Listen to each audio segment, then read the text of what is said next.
Hello, everyone. We are another nerdy couple coming at you in person, not live, but in person. And today we have a different type of video coming out, which is our review of The Mandalorian Season 2, Episode 1. Yep, pretty excited about it. I was never a big Star Wars fan, but Brian loved it. Love it, except for the most recent movies, but I love it. Yeah. So I do really like The Mandalorian, though. We started watching that last year when it came out. So I'm pretty excited to get into it. Right. So. And just a little word of warning. We're not movie critics. We're not film critics. We're just another nerdy couple. All right, that's just what we are. If you haven't found out by now, that's just who he is. So what we wanted to do was start off with our initial rating, and then we'll kind of verbally process with each other, and then do our final rating at the end. So do you want to start us off with your initial rating, Elizabeth? Okay. Yeah, so I'll just go ahead and tell you what I thought. So I thought it was like, a 6 out of 10. 6 out of 10? I enjoyed it, but I wouldn't want to watch it again. It was fun to watch, but it's not a rewatch kind of episode. It's not a rewatch? Yeah, so just a solid 6 out of 10. So I have a question. 5 out of 10 is average to you? Yes? Yeah, so 6 out of 10 is just above average? Yeah. Just above average? Yeah. Okay. Just trying to get a baseline. Yeah. I feel like my initial reaction to this, and of course I'm a fanboy, I love it.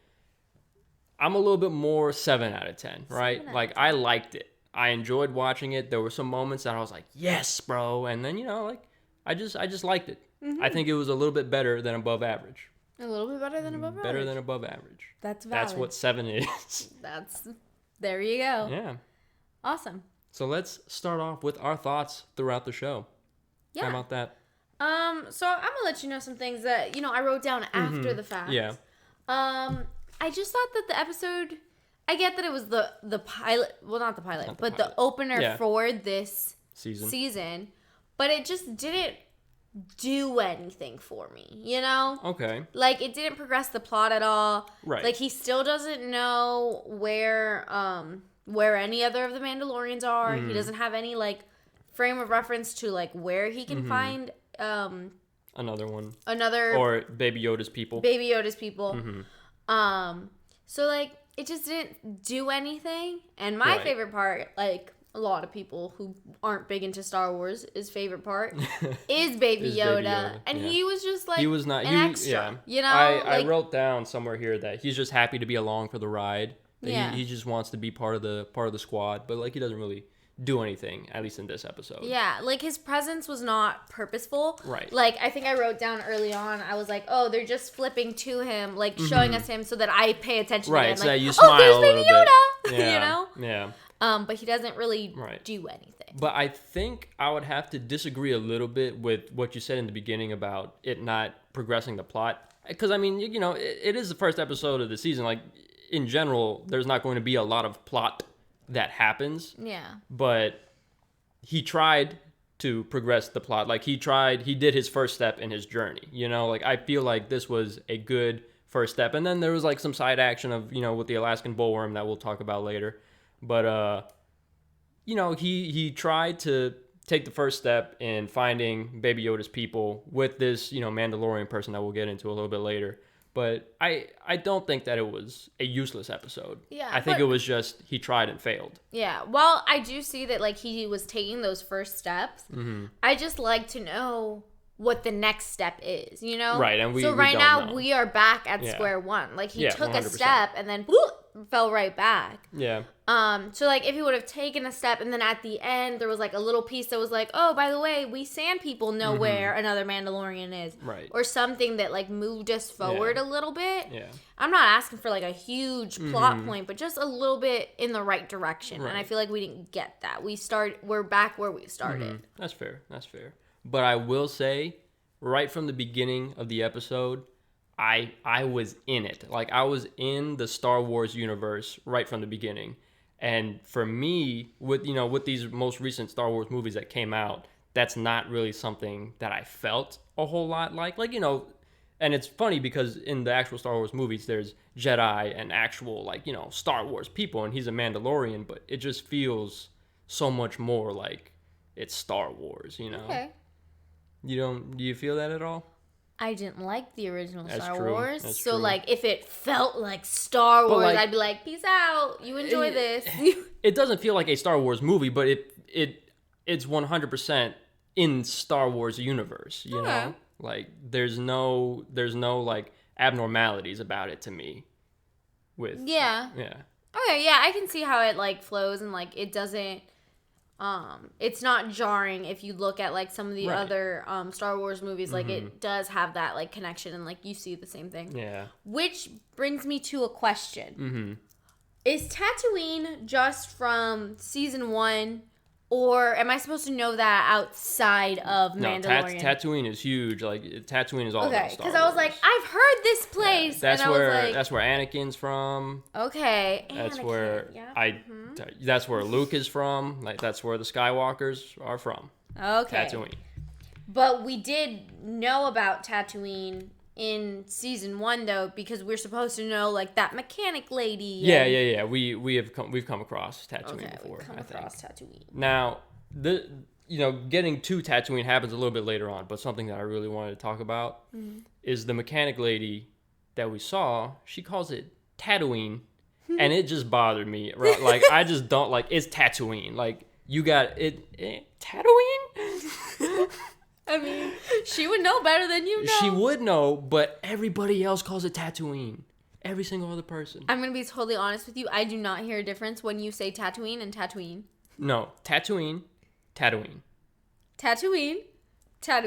Yeah, there's an emphasis on the T, and the other one sounds like a D. It's a small thing. It's a small gripe. It's small. Yeah. It's small.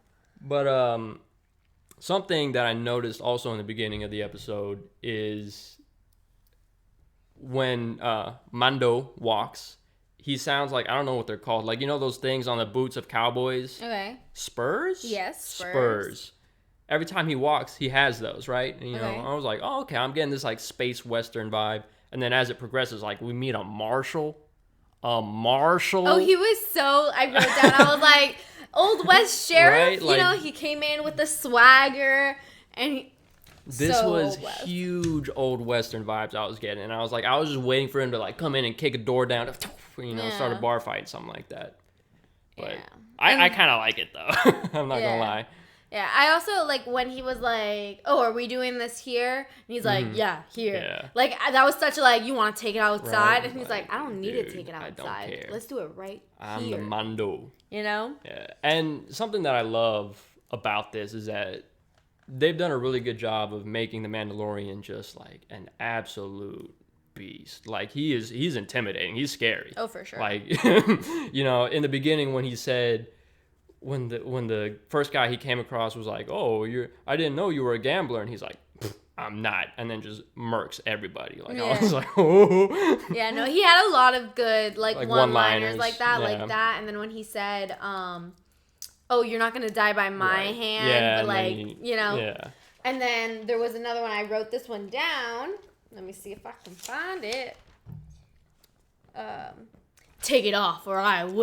Yeah. When he was talking about the suit, I was like, yes. He's got a lot of good one-liners, Yeah. Well, he doesn't talk much, so. That is true. But I think that adds to the intimidation factor that, like, he's a man of a few words, kind of like Ferb, but Phineas and Ferb. A classic. Very intimidating. But something that really surprised me, right? Okay. So now we're in Tatooine. We've met the Marshal, right? And now we're going, just him and the Marshal are going to go and like look at the dragon. Basket dragon? Okay, so first time I heard great dragon. And I was like, oh, sick, a great dragon. Right. But then I started hearing crate dragon. Crate dragon. And I was like, how does that make any what crate? Like I don't get it. Yeah. But I landed on, I'm pretty sure it's a crate dragon. I did not hear anything about basket. I don't know why I heard basket. Anyway, so whatever kind of dragon it is, right? Like we're going to find the dragon, and then they get stopped by these space dogs, and they're like barking at him or whatever. I'm like, are we gonna kill the dogs? Like, come on, man. Like, I don't want to kill no dogs. Like, I know that they're not dogs, but like, come on, like, don't. And then he just starts shouting at them. I was like, he speaks dog? Like, what is this? And then when the Tusken Raiders come out, I was like, what? Because, like, I have never, ever seen in the Star Wars universe a regular person speak Tusken Raider. Because they're big. Like, you know, they've been around in Star Wars. But are you talking about, like, the signing or just the noises? The noises. Okay. Because I also did notice that they had sign language. Okay, but you've seen in the past nobody in Star Wars signing? No, I have not. Okay. Yeah. So that was just really cool to me because I was like, how do you know how to do this? Like, what is your background? I know how he knows how to do this. So earlier in the episode, well, I don't know if that's how he knows, but like he came across it. So earlier in the episode, as he's coming into this isolated village, there's like a scene where he's at like a campfire talking to some people, and because I don't know who these Tusken Raiders are, I was just like, look at him at a campfire. Yeah. But he was like signing and doing like, I assume he was also making the noises, but he was. You can't hear him. I could. Oh, okay. Yeah. But so he was talking to them then. So I don't know if that was that he already knew these people and was like catching up with them, or if that was like him getting to know them. And so he could have gotten to know them then, and then now later in the episode when we need them, he has already built that connection with them to be able to understand them and talk to them and stuff. I don't remember what you're talking about. I know you don't, which is why I was confused when you were like, oh yeah, I know what you're talking about. We can hear them. It was it was before when he's coming into the village. He has not gone to the village yet. It's like it was like little scenes of him traveling, and one of them was like at the campfire, and it was very reminiscent of the scene you see later on with him and Marshall at the campfire. I must have missed it. I think I was looking something up for one of the things that I wrote down. Anyway, I can't believe we glossed over this. With the Marshall, you probably didn't catch this, but most of y'all probably did. Y'all did. He was wearing Boba Fett's armor. Oh, okay. Yeah, because Boba Fett is the bounty hunter, the Mandalorian bounty hunter in the original Star Wars movies, and then he eventually dies by getting eaten in a Sarlacc pit. Okay. And does he not get eaten in his armor? He does. And something that's funny is that the way that he gets in there, his jetpack like gets like malfunctioned, and then funny. That's why I laughed when it happened.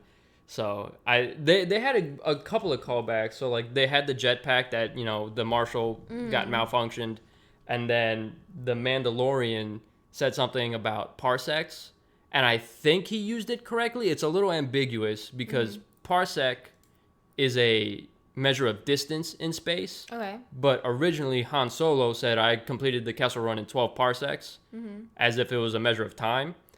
And it sounded, we only saw the episode one time. It sounded like the Mandalorian said, I've been looking for you for many parsecs, or through many parsecs, or something like that. So like, it could kind of go either way, but they brought that up too. Was Boba Fett shot in the head though? Because the armor had like a bullet right there. I don't remember. I mean, it's been so long. Like, I don't remember every detail. Oh, yeah. But I felt like that was like a big deal bullet, you know? Yeah. So something to look up. Okay, something that I had a little gripe about, right?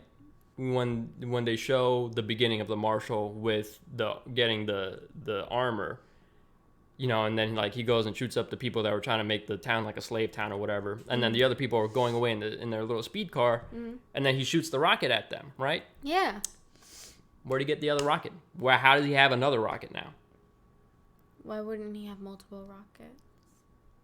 Why would he? The Jawas gave him the armor with the rocket. I feel like that's a pretty specific rocket, and it has the same color coordination. Okay, I'm just saying. Seems sus. Seems sus. I don't know. I didn't think much of it. Right. One thing that it was just a little funny scene when Mando and the Marshal were with the Tusken Raiders, and they were like at the campfire and whatnot, and the space dog is like trying to making eyes and tongue at Baby Yoda like he wants to eat him. I was like, bro, don't don't do this to my boy, Baby Yoda. I did not see that at all. And then Baby Yoda. No. There were a lot of cute Yoda hiding moments, like when he like shelled up. That was hilarious. Or like when he was going to fight Marshall, like when Mando was gonna fight the Marshall. Yeah. In the bar, he like got into the vase, or like I think it maybe was when the dragon came through. Right. But he like got into the vase and was like hiding, which I thought was adorable because he like his little ears. I think my favorite scene of Baby Yoda in this episode was when he was in the speeder with Mando and his little ears were just like flopping in the wind like a dog. I was like, that's cute, so dude. Cute. You can't beat that. Yeah. I also noticed Yoda was making like little noises. Like, like starting to like make vocalize, sounds. Yeah, I wrote vocalize, but I was like, he's starting to make little sounds, and I don't remember him doing that last season. So I wonder if it's indicative of him like getting closer to being able to talk. Like, will we be able to hear him actually like at least babble or something? Right. By the end of this season. I don't think he's going to say anything because of like the development is just so slow. That's true. But he might, make more sounds. He might become more vocal over the course of the season. Yeah. And maybe into the next season we might get a little word like a no. Yeah.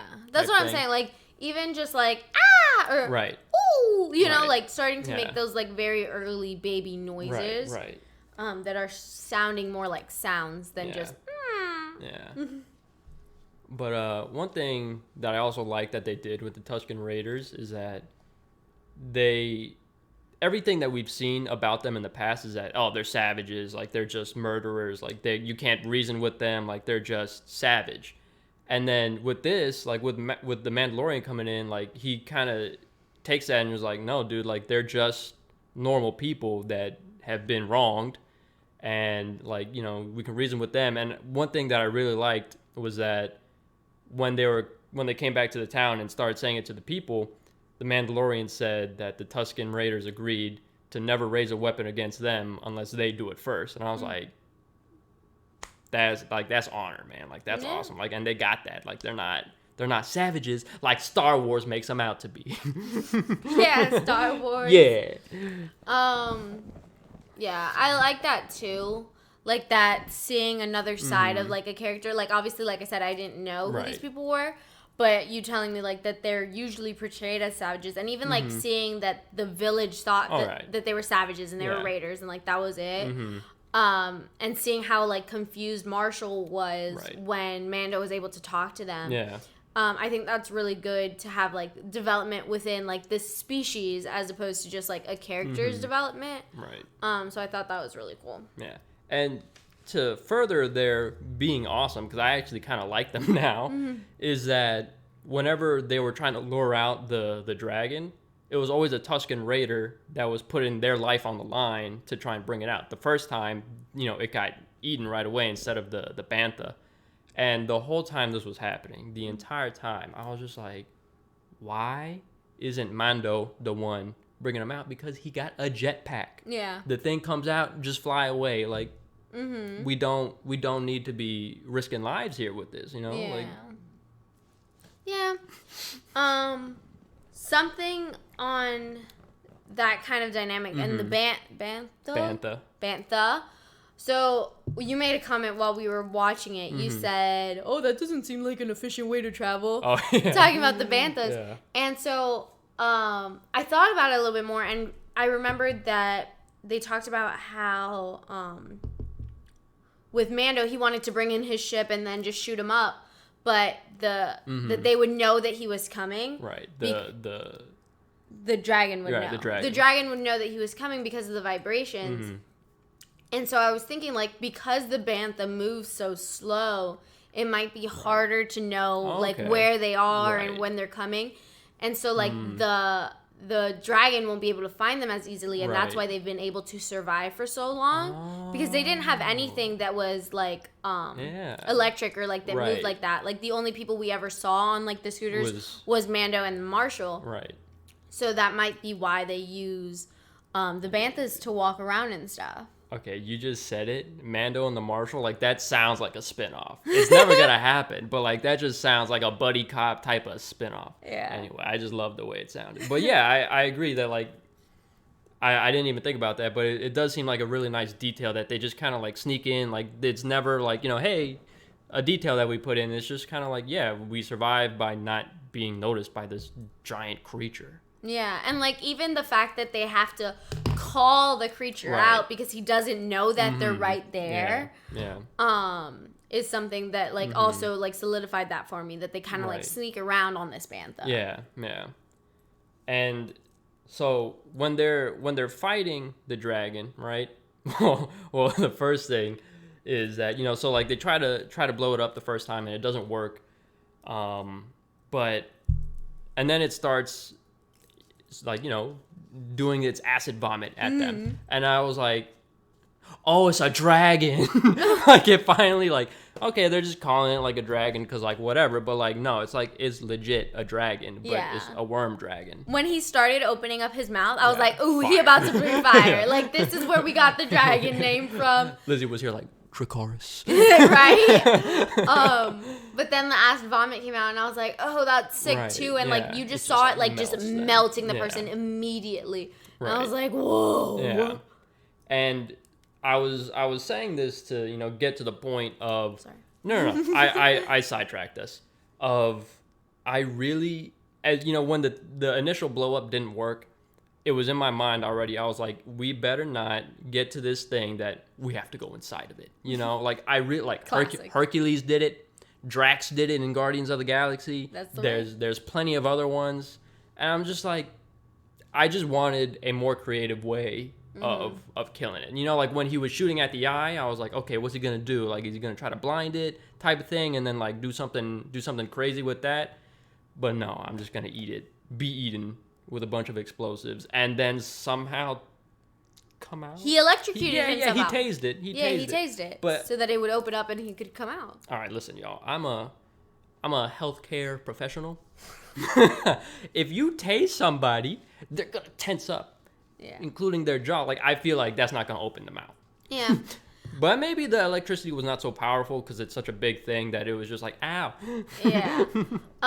No, but the second that we saw the bantha covered in the explosives, I was like, it's going in. Oh, yeah. It's going in. And then, like, when Mando was like, he was like, get out of here. And then he was like, what are you going to do? And he's like, I don't know yet. I was like, oh, you going in too. Got it. I knew that the bantha was going to go in. And I was like, fine.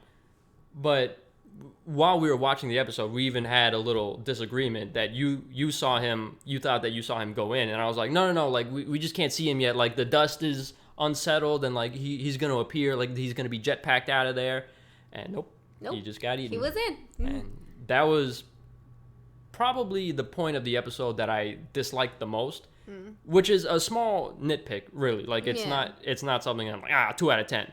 But it was just something that left me like, I just wish that they would have dealt with it in a different way than something that we've seen like 1,000 times. Yeah, but I mean, like, with monsters that are like that are so heavily armored that nothing seems to penetrate them, like, that is the only way to deal with it. Right, but, like, I don't know what it would have been, but, like, something with the eye, man, because it's not an armored area. When they were shooting at the eye, I think I actually, like, said it out loud. I was like, oh, shoot him in the eye, shoot him in the eye! Because I thought that would be a good way to, like, damage him, Right. But they didn't. Yeah. And I mean, obviously, I don't know what creative way they would have killed it. I'm not a show writer. Like, I'm not, that ain't me. But I just know that I didn't want that way of killing it. But overall, good episode. Good episode. Do you want to re-rate it after this conversation? I have one question. I have one question. Okay. For the people who are thinking about, like, oh, I had Disney Plus before and, like, it's about to run out. I'm watching this episode and then, like, next week or 2 weeks from now, it's going to run out, right? Mm-hmm. Do you think that this is good enough to change people's minds or to solidify in people's minds, like, I'm getting another year or whatever of Disney Plus? Yeah, I think so. I think, like, I would have probably said, like, keep Disney Plus, even if this episode hadn't come out yet, you know? Right. Like, for Mandalorian. Right. Like, yeah. I think season 1 was just so strong that you know season 2 is going to be good too. Right. And this episode, even though I only gave it a 6 when we started out, like, I still think that it was a very strong episode. And I think that there was a lot of, like, good moments in it. Right. And I think that the season's just going to continue to grow and get better. Yeah. And so, like, you are going to be so bummed if you get, like, halfway through the season and your subscription runs out and you're like, oh, well. Yeah. Yeah. I will say, I guess we can get into the ratings now, because I think I pretty much agree with you that even before Mandalorian started, I was like, it's going to be quality, right? Yeah. So, like, you're gonna get it. If you're on the edge like that, like, you're gonna get it. But with respect to our ratings before, I think now that I've kind of verbally processed, I'm still gonna stick with the 7, but it's more so that, like, I've kind of noticed that the first half of the episode was strong. Like, I really liked the first half of the episode, but once they started fighting the dragon and stuff, like, it kind of lost me a little bit. Not that, like, I couldn't follow it, but, like, I just was not as interested in it. I think it was a little anticlimactic. Right. Like, you expected more from this fight. Yeah. And it was just kind of like, meh. And you didn't even get to see the whole dragon, which bums me out. Yeah, because I wanted to see, like, how large this thing was. Yeah, because they kept talking about, like, oh, it's so big, it's so big. And I'm but, like, we only saw its head. Yeah, much. and even when it was dead, we saw kind of how big it was, but a lot of it was still under the sand. Yeah. And so I was like, meh. And then what we did see, like, they were already hollowing it out and, like, extracting all the stuff that they wanted. Okay, one more thing. What do you think that was that the Tusken Raiders held up at the end? Honestly, I think, so my first thought was, years ago, the thing ate that pearl or whatever, and it's like an old, like, Tusken Raiders, like, heirloom kind of thing that's, like, important to them. And I was like, it probably has something to do with an old movie that I never saw, or something like that, but something that is significant to Tusken Raiders, not something that was made in the dragon. Like, it looked like they were looking for it. Right. Not like, oh, look at this cool thing I found. You see, I wrote down pearl as well, but the other thing that I wrote down was egg, ? Ooh. And here's the thing, though. All right, I know they said we ain't raising no blaster against you guys, but if we raise a dragon... But you think they can tame it? Daenerys did it, bro. I don't know.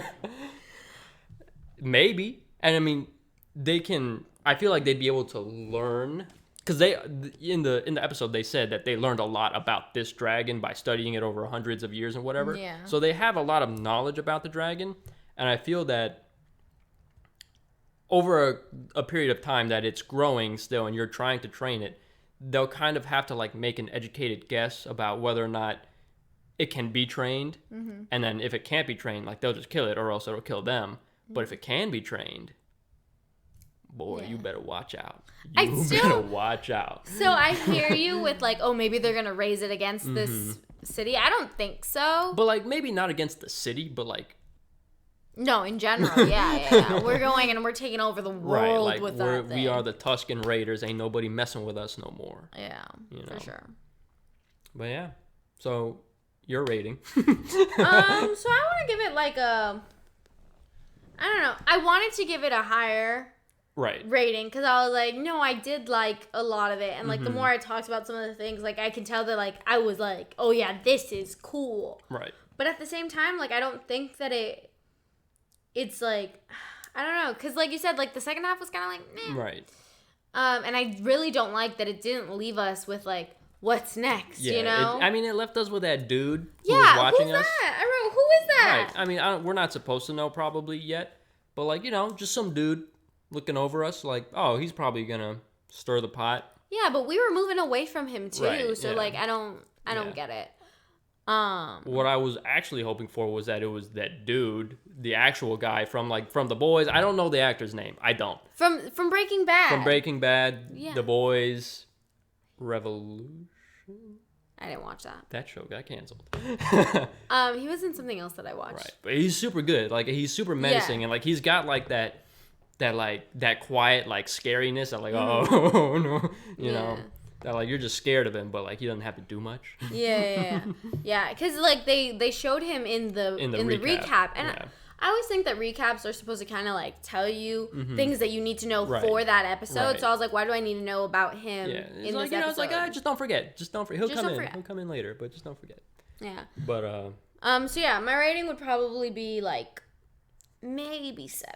Maybe 7, but like 7. Probably like, still 6. Yeah, I want to push it up, but I'm hesitant. Yeah. So like 6.7. Yeah, because like for me an 8, right? If it because I wasn't gonna pull it down. Like if anything, I would have pushed it up. But like an 8 would have been like a great episode. Yeah. Right. But I can't. Like the second half was just not it for me. It wasn't it. All right, everybody. Thanks so much for watching. Give us a like and drop down in the comments your thoughts on Season 2, Episode 1 of The Mandalorian. I'd love to know what you rated it.